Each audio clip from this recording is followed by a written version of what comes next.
कॅफेच्या त्या अंधुक पिवळ्या प्रकाशामध्ये अनिकेत तसाच कितीतरी वेळ रिकाम्या खुर्चीकडे पाहत बसून राहिला. मयुरी ज्या टॅक्सीतून निघून गेली होती त्या टॅक्सीचे लाल दिवे पावसामध्ये अंधुक होत होत शेवटी रस्त्याच्या वळणावर नाहीसे झाले होते. टेबलवर मयुरीने अर्धवट सोडलेला कॉफीचा मग अजूनही तसाच होता, ज्यातून निघणारी वाफ आता पूर्णपणे विरून गेली होती. अनिकेतने हळूच आपला हात पुढे केला आणि त्या मगाला स्पर्श केला. तो मग आता पूर्णपणे गार झाला होता, अगदी मयुरीच्या त्या केबिनमधल्या कोरड्या संवादासारखा. त्याने एक दीर्घ आणि जड श्वास घेतला. त्याच्या मनामध्ये विचारांचे अनेक प्रवाह एकाच वेळी वाहत होते. मयुरीने कॅफेमध्ये जे काही केलं, ज्या प्रकारे ती त्याच्या एका साध्या प्रश्नाने अस्वस्थ झाली आणि तिथून पळून गेली, यावरून एक गोष्ट तर सूर्यप्रकाशा इतकी साफ होती की ती त्याला विसरलेली नव्हती. जर त्याच्या मनात काहीच नसतं तर ती इतर अनोळखी लोकांसारखी शांतपणे कॉफी पिऊन तिथून निघून गेली असती. पण तिचा तो थरथरणारा आवाज आणि तिच्या डोळ्यांमध्ये क्षणभर दाटून आलेलं ते पाणी काहीतरी वेगळी साक्ष देत होतं. अनिकेत कॅफेच्या खुर्चीवरून उठला, काउंटरवर पैसे ठेवले आणि आपल्या हातातला कोट खांद्यावर टाकत बाहेर आला. बाहेर पावसाचा जोर आता ओसरला होता, पण हवेमध्ये एक बोचणारा गारवा पसरला होता. रात्रीचे 11 वाजून गेले होते आणि वांद्रे कुर्ला कॉम्प्लेक्सचे रस्ते आता बऱ्यापैकी शांत झाले होते. अनिकेत आपल्या ऑडी गाडीमध्ये बसला, गाडी स्टार्ट केली आणि जुहूच्या दिशेने आपल्या घराकडे निघाला. संपूर्ण प्रवासात त्याचं लक्ष रस्त्याकडे कमी आणि भूतकाळाकडे जास्त होतं. गाडीच्या काचेवर पडणारे पाण्याचे थेंब आणि वायपरचा तो एकसारखा होणारा आवाज त्याला पुन्हा एकदा त्या जुन्या चक्रामध्ये ओढत होता. जुहूला आपल्या आलिशान फ्लॅटवर पोहोचल्यावरही त्याला शांतता लाभली नाही. त्याने घरातले दिवे न लावताच थेट बाल्कनीचा दरवाजा उघडला. समोर अथांग समुद्र पसरला होता आणि रात्रीच्या अंधारात लाटांचा मोठा आवाज घुमत होता. अनिकेतने बाल्कनीच्या ग्रिलला दोन्ही हातांनी पकडलं आणि समुद्राकडे पाहत राहिला. मयुरी, तू अजूनही तीच आहेस. स्वतःच्या मनातलं दुःख लपवण्यासाठी तू नेहमीच अशी पळत आली आहेस, पण यावेळी मी तुला पळू देणार नाही. उद्या सकाळी जेव्हा तू माझ्या समोर येशील तेव्हा तुला माझ्या प्रत्येक प्रश्नाचं उत्तर द्यावंच लागेल. तो स्वतःशीच पुटपुटला. त्या रात्री अनिकेतच्या डोळ्यांना डोळा लागला नाही. तो बेडवर कूस बदलत राहिला, तर कधी उठून हॉलमध्ये येरझाऱ्या घालत राहिला. तो सकाळ होण्याची वाट पाहत होता, कारण सकाळ होणं म्हणजे मयुरीला पुन्हा एकदा समोर पाहणं होतं. दुसऱ्या दिवशी सकाळी मुंबई नेहमीप्रमाणेच आपल्या घाईघाईच्या लयीमध्ये सुरू झाली होती. रात्रीच्या पावसामुळे रस्त्यांवर ठिकठिकाणी पाणी साचलं होतं आणि हवेमध्ये एक ओलसरपणा होता. अनिकेत सकाळी ठीक 8:30 वाजता ऑफिसमध्ये पोहोचला. त्याचा असिस्टंट निलेश अजून आला नव्हता. पण अनिकेतने आपल्या केबिनचा दरवाजा उघडला आणि तो आतमध्ये गेला. त्याने आपला ब्लेझर खुर्चीच्या पाठीवर टाकला आणि लॅपटॉप ऑन केला. 9 वाजायला अजून अर्धा तास बाकी होता, पण अनिकेतचं लक्ष सारखं त्याच्या मनगटी घड्याळाकडे जात होतं. 9 वाजता मयुरीची आणि त्याची मीटिंग होती. मयुरी वेळेची पक्की आहे हे त्याला माहिती होतं. कॉलेजच्या दिवसांमध्येही ती कधीच लेट करायची नाही. अनिकेतने इंटरकॉम उचलला आणि राहुलला फोन केला. राहुल, काल मी सांगितलेले चेंजेस डिझायनिंग टीमने केले का? मयुरी जोशी आल्या आहेत का ऑफिसमध्ये? अनिकेतने विचारलं. राहुलने उत्तर दिलं. नाही सर, मयुरी मॅडम अजून आल्या नाहीयेत, पण आमची टीम रेडी आहे. त्या आल्या की आम्ही थेट तुमच्या केबिनमध्ये येतो. अनिकेतने फोन ठेवला. त्याच्या मनामध्ये एक भीती डोकावून गेली. काल रात्रीच्या त्या प्रसंगानंतर ती आज ऑफिसला येण्याचं टाळणार तर नाही ना? ती पुन्हा एकदा पळून तर गेली नाही ना? या विचाराने त्याच्या कपाळावर आठ्या आल्या. पण ठीक 9 वाजायला 2 मिनिटं बाकी असताना ऑफिसच्या कॉरिडॉरमधून तोच ओळखीचा आवाज पुन्हा गुंजला. हाय हिलचा तो ठसठशीत आणि लयीत येणारा आवाज ऐकून अनिकेतच्या जीवामध्ये जीव आला. त्याने लॅपटॉपवरून मान वर केली आणि दाराकडे पाहिलं. दरवाजावर हलकेच 2 नॉक झाले आणि मयुरी आतमध्ये आली. आज तिने हलक्या निळ्या रंगाचा कुर्ता आणि पांढरी लेगिंग घातली होती. केस पाठीवर मोकळे सोडले होते, जे अजूनही पावसामुळे किंचित ओले होते. तिच्या एका हातात तिची मोठी डिझाईन फाईल होती आणि दुसऱ्या हातामध्ये तिचा आयपॅड होता. तिचा चेहरा काल रात्रीपेक्षा जास्त शांत आणि गंभीर वाटत होता. तिच्या डोळ्यांखाली आलेली हलकी काळी वर्तुळं सांगत होती की अनिकेतप्रमाणे तीही रात्रभर झोपलेली नाही. पण तिच्या चालण्यामध्ये आणि वागण्यामध्ये तोच व्यावसायिक आत्मविश्वास होता. तिने अनिकेतच्या डोळ्यांमध्ये थेट न पाहता टेबलाच्या समोर आपली फाईल ठेवली. Good morning mister Aniket. काल तुम्ही सुचवलेले चेंजेस मी या फाईलमध्ये आणि आयपॅडवर अपडेट केले आहेत. कॉन्फरन्स रूमसाठी मी 3 वेगवेगळे फिक्कट रंगाचे ऑप्शन तयार केले आहेत, जे कॉर्पोरेट लुकला साजेसे आहेत. मयुरीने अत्यंत व्यावसायिक आवाजामध्ये म्हटलं. तिच्या आवाजात काल रात्रीच्या कॅफेमधील प्रसंगाची एकही छटा नव्हती.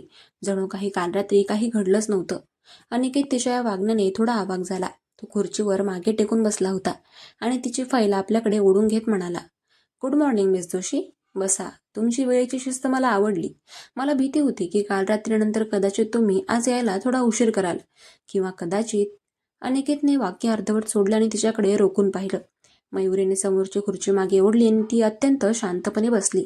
तिने आपला चष्मा नीट केला आणि अनिकेतच्या डोळ्यांमध्ये पाहत म्हणाली, मिस्टर अनिकेत, मी आधीच स्पष्ट केलं आहे की माझ्यासाठी माझं काम आणि माझ्या व्यावसायिक जबाबदाऱ्या सगळ्यात महत्त्वाच्या आहेत. वैयक्तिक आयुष्यातल्या गोष्टींचा माझ्या कामावर कधीच परिणाम होत नाही. त्यामुळे तुम्ही त्याबद्दल निर्धास्त राहा. आपण आता डिझाईन्स पाहायच्या का? अनिकेतने मयुरीच्या चेहऱ्यावरचे भाव टिपण्याचा प्रयत्न केला, पण तिने स्वतःला इतकं खंबीर बनवलं होतं की तिच्या चेहऱ्यावरून तिच्या मनामध्ये काय सुरू आहे हे ओळखणं अशक्य होतं. अनिकेतने फाईल उघडली. मयुरीने कॉन्फरन्स रूमसाठी जे नवीन रंगाचे पर्याय दिले होते ते खरोखरच अप्रतिम होते. तिने फिकट राखाडी पेस्टल ब्ल्यू आणि ऑफ व्हाईट रंगाचे संमिश्र संयोजन केले होते, ज्यामुळे त्या रूमला एक मोकळा आणि शांत लुक मिळत होता. अनिकेत फाईलची पानं पलटत होता, पण त्याचं लक्ष पानांवरच्या रंगापेक्षा मयुरीच्या हाताच्या बोटांवर गेलं. मयुरी आयपॅडवर काहीतरी स्क्रोल करत होती. तिच्या डाव्या हाताच्या रिंग फिंगरमध्ये कोणतीही अंगठी नव्हती. तिचा हात एकदम रिकामा होता. अनिकेतच्या मनामध्ये पुन्हा तोच प्रश्न आला. 10 वर्षात हिने लग्न का केलं नाही? जर हिने करिअरसाठी किंवा दुसऱ्या कोणासाठी मला सोडलं असतं तर आज तिच्या आयुष्यात कोणीतरी असायला हवं होतं. पण ही अजूनही एकटीच आहे का? मिस्टर अनिकेत, तुम्हाला हे दुसरं कॉम्बिनेशन कसं वाटतंय? यामध्ये आपण फर्निचरसाठी नॅचरल वूडचा वापर करणार आहोत. कबीरने त्याचं लक्ष डिझाईनकडे वेधत म्हटलं. मयुरीने त्याचं लक्ष डिझाईनकडे वेधत म्हटलं. अनिकेत भानावर आला. त्याने फाईल बंद केली आणि टेबलावर ठेवून म्हणाला, डिझाईन्स उत्तम आहेत मिस जोशी, पण मला या प्रोजेक्टच्या साईट व्हिजिटसाठी जायचं आहे. हा प्रोजेक्ट नवी मुंबईमध्ये आहे आणि तिथली प्रत्यक्ष जागा पाहिल्याशिवाय मला या रंगांना फायनल करता येणार नाही. आज दुपारी 12 वाजता मी साईटवर जाणार आहे आणि मला वाटतं की या प्रोजेक्टची लीड डिझायनर म्हणून तुम्हीही माझ्यासोबत यायला हवं. साईट व्हिजिटचं नाव ऐकून मयुरीच्या चेहऱ्यावर थोडी अस्वस्थता आली. ऑफिसमध्ये लोकांच्या समोर काम करणं वेगळं होतं, पण अनिकेतसोबत एकाच गाडीतून साईटवर जाणं म्हणजे जुन्या आठवणींना आणि त्यांच्यातील तणावाला आणखीनच वाव देण्यासारखं होतं. तिने लगेच नकार देण्याचा प्रयत्न केला. मिस्टर अनिकेत, राहुलला या जागेची पूर्ण कल्पना आहे. तो तुमच्यासोबत साईटवर जाऊ शकतो. मला ऑफिसमध्ये बसून पुढील भागांचे 3D रेडरिंग कम्प्लीट करायचे आहेत. राहुल डिझायनिंग टीमचा हेड नाहीये मिस जोशी, तुम्ही आहात. अनिकेतचा आवाज अचानक कठोर झाला. हा प्रोजेक्ट आपल्या कंपनीसाठी किती महत्त्वाचा आहे हे मला तुम्हाला वेगळं सांगायची गरज नाही. मुख्य डिझायनरने जागा न पाहता ऑफिसमध्ये बसून डिझाईन करणं मला चालणार नाही. सो तुम्ही माझ्यासोबत येत आहात. That's final. अनिकेतने कोणताही पर्याय न ठेवता आपला निर्णय ऐकवला. मयुरीला समजले की आता नकार देण्याचा काहीच फायदा नाही. तिने एक क्षण विचार केला आणि म्हणाली, ठीक आहे, मी माझ्या फाईल्स रेडी ठेवते. 12 वाजता आपण निघूया. असं म्हणून ती खुर्चीवरून उठली आणि केबिन बाहेर निघून गेली. दुपारचे 12 वाजले होते. अनिकेत ऑफिसच्या लिफ्टपाशी उभा होता. मयुरी सुद्धा तिथे आली. तिच्या खांद्यावर तिची मोठी लॅपटॉप बॅग होती. दोघेही लिफ्टमध्ये बसले. लिफ्ट 15व्या मजल्यावरून खाली तळमजल्याकडे जात असताना दोघांमध्ये पूर्ण शांतता होती. लिफ्टच्या काचेच्या भिंतीवर दोघांचे चेहरे दिसत होते. ते एकत्र उभे होते, पण त्यांच्यामध्ये एक अदृश्य खूप मोठी भिंत उभी होती, जी गेल्या 10 वर्षांपासून तयार झाली होती. पार्किंग लॉटमध्ये आल्यावर अनिकेतने आपल्या ऑडी गाडीचे लॉक उघडले. तो ड्रायव्हिंग सीटवर बसला. मयुरीने मागे बसण्याचा विचार केला, पण अनिकेतने खिडकीचे काच खाली करत म्हटलं, मिस जोशी, मी तुमचा ड्रायव्हर नाहीये. प्लीज पुढच्या सीटवर बसा. मयुरीने एक उसासा सोडला आणि ती पुढच्या सीटवर अनिकेतच्या शेजारी बसली. गाडी ऑफिसच्या पार्किंगमधून बाहेर पडली आणि हायवेच्या दिशेने निघाली. मुंबईचं ट्रॅफिक आणि बाहेर पुन्हा सुरू झालेली पावसाची रिमझिम. गाडीच्या आतमध्ये फक्त एसीचा संथ आवाज येत होता. अनिकेतने गाडी चालवताना मयुरीकडे गुपचूप पाहिलं. ती खिडकी बाहेर पाहत होती. तिचे हात तिच्या बॅगवर घट्ट आवळले गेले होते. गाडी जेव्हा वाशीच्या पुलावरून जाऊ लागली तेव्हा समुद्राचे पाणी आणि आकाशातले ढग एकमेकांमध्ये मिसळल्यासारखे वाटत होते. अनिकेतने शांतता भंग करत म्हटलं, मयुरी, आपण ऑफिसच्या बाहेर आहोत. आता तरी तू हा मिस्टर अनिकेत आणि मिस जोशीचा मुखवटा बाजूला ठेवू शकतेस का? मयुरीने खिडकी बाहेरून नजर हटवली नाही. ती तशीच पाहत राहिली आणि शांत आवाजामध्ये म्हणाली, काही मुखवटे चेहऱ्याचे रक्षण करण्यासाठी आवश्यक असतात. अनिकेत, जर ते काढले तर जुन्या जखमा पुन्हा वाहू लागतील. म्हणून जे चाललंय ते तसंच राहू दे. आपण साईटवर पोचायला किती वेळ लागेल? अजून अर्धा तास, अनिकेत म्हणाला. त्याचा आवाजही आता थोडा मऊ झाला होता. तू इतकी बदलली आहेस मयुरी. पूर्वी तू एका मिनिटापेक्षा जास्त वेळ शांत बसू शकत नव्हतीस. तुला सतत काहीतरी बोलायला लागायचं, गाणी गायला लागायचीस. आता तू माझ्या शेजारी बसली आहेस, पण मला असं वाटतंय की मी एखाद्या अनोळखी व्यक्तीसोबत प्रवास करतोय. मयुरीच्या मनामध्ये अनिकेतच्या या शब्दांनी एक मोठी मोठी हालचाल निर्माण झाली. तिला आठवलं की कॉलेजच्या दिवसांमध्ये जेव्हा ते असेच लॉंग ड्राईव्हला जायचे, तेव्हा ती कशी सतत बडबड करायची. अनिकेतच्या आवडीची गाणी लावायची आणि त्याच्या खांद्यावर डोकं ठेवून बसायची. तो काळ किती सुंदर होता. पण आज आज ती त्याच्या शेजारी बसूनही त्याच्यापासून मैल दूर होती. तिच्या मनातलं ते रहस्य, तो भूतकाळ तिच्या ओठांवर कुलूप लावून बसला होता. ती काहीच बोलत नव्हती. तिने पुन्हा एकदा खिडकीबाहेर पाहणं पसंत केलं.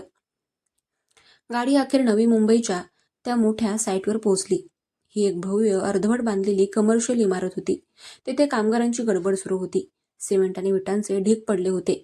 अनिकेत आणि मयुरी गाडी बाहेर पडले. तिथे असलेल्या साईट इंजिनियरने त्यांचे स्वागत केले आणि त्यांना सुरक्षा हेल्मेट दिले. दोघांनी हेल्मेट घातले आणि ते इमारतीच्या आतमध्ये गेले.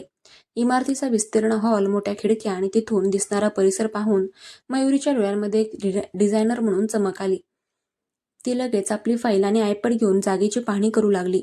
कोणत्या कोपऱ्यातून किती सूर्यप्रकाश आतमध्ये येतो, खिडक्यांची दिशा कशी आहे, या सगळ्याची ती बारकाईने नोंद घेत होती. अनिकेत तिच्या मागे मागे चालत होता. काम करताना मयुरी ज्या प्रकारे पूर्णपणे एकाग्र व्हायची, ते पाहून अनिकेतला पुन्हा एकदा तिच्याबद्दलचा आदर वाढला. ती खरोखरच तिच्या कामामध्ये सर्वोत्तम होती. ते इमारतीच्या 5व्या मजल्यावर आले, जिथे मुख्य कॉन्फरन्स रूम बनणार होती. मयुरी खिडकीपाशी उभी राहिली आणि तिने बाहेर पाहिलं. तिथून दूरवर डोंगर आणि धुक्याची चादर पसरली होती. हे परफेक्ट आहे, ती स्वतःशीच म्हणाली. इथे आपण जो राखाडी रंग ठरवला आहे, तो या बाहेरच्या वातावरणाशी हुबेहूब मॅच होतोय. तितक्यात इमारतीच्या बाहेर अचानक विजा कडाडल्या आणि पावसाचा एक प्रचंड मोठा वर्षाव सुरू झाला. वारा इतका वेगवान होता की खिडक्याच्या उघड्या चौकटीतून पावसाचे पाणी थेट आतमध्ये येऊ लागले. मयुरी फाईल वाचवण्यामध्ये मग्न होती. तिचे लक्ष नव्हते. खिडकीच्या वरच्या बाजूला असलेला एक लाकडी फळीचा तुकडा वाऱ्यामुळे सैल झाला आणि तो थेट मयुरीच्या दिशेने खाली पडू लागला. मयुरी सांभाळ, अनिकेतने ओरडत मयुरीच्या दिशेने झेप घेतली. त्याने मयुरीला कमरेमध्ये पकडलं आणि स्वतःच्या बाजूला ओढलं. दोघेही जोराने फरशीवर पडले. तो लाकडी तुकडा मयुरीच्या अगदी काही इंच दूर पडून त्याचे 2 तुकडे झाले. मयुरी अनिकेतच्या छातीवर पडली होती. अनिकेतने तिचे डोके आपल्या हाताने घट्ट धरून ठेवले होते, जेणेकरून तिला दुखापत होणार नाही. काही सेकंद तिथे फक्त पावसाचा आणि विजांचा आवाज येत होता. मयुरीची छाती वेगाने धडधडत होती. ती प्रचंड घाबरली होती. तिने सावकाश आपले डोळे उघडले. समोर अनिकेतचा चेहरा होता. त्याचे डोळे तिच्या काळजीने आणि भीतीने गच्च भरले होते. त्याचा श्वास तिच्या चेहऱ्यावर पडत होता. या अपघाताने त्यांच्यातील ती व्यावसायिक भिंत काही क्षणांसाठी पूर्णपणे पाडून टाकली होती. ते पुन्हा एकदा तेच जुने अनिकेत आणि मयुरी झाले होते, जे एकमेकांच्या संरक्षणासाठी स्वतःचा जीव पणाला लावायला तयार असायचे. तू ठीक आहेस ना मयुरी? कुठे लागलं तर नाही ना तुला? अनिकेतने अत्यंत काळजीने थरथरत्या आवाजामध्ये तिला विचारलं. त्याचा हात तिच्या पाठीवर तसाच होता. मयुरीने अनिकेतच्या डोळ्यांमध्ये पाहिलं. त्या डोळ्यांमध्ये तिला आज स्वतःबद्दलचं तेच अथांग प्रेम दिसलं, जे 10 वर्षांपूर्वी असायचं. तिच्या मनातल्या सगळ्या भावनांचा बांध एका क्षणामध्ये फुटला. ती काहीच बोलू शकली नाही. ती तशीच त्याच्या छातीवर डोकं ठेवून शांत झाली. बाहेर पाऊस कोसळत होता आणि अर्धवट बांधलेल्या त्या इमारतीच्या एका कोपऱ्यामध्ये 2 जुने जीव पुन्हा एकदा एकमेकांच्या कचाट्यामध्ये सापडले होते. त्यांच्यातली ही शांतता, हा स्पर्श कथेला कोणत्या नवीन वळणावर घेऊन जाणार होता, हे येणारा काळच सांगणार होता.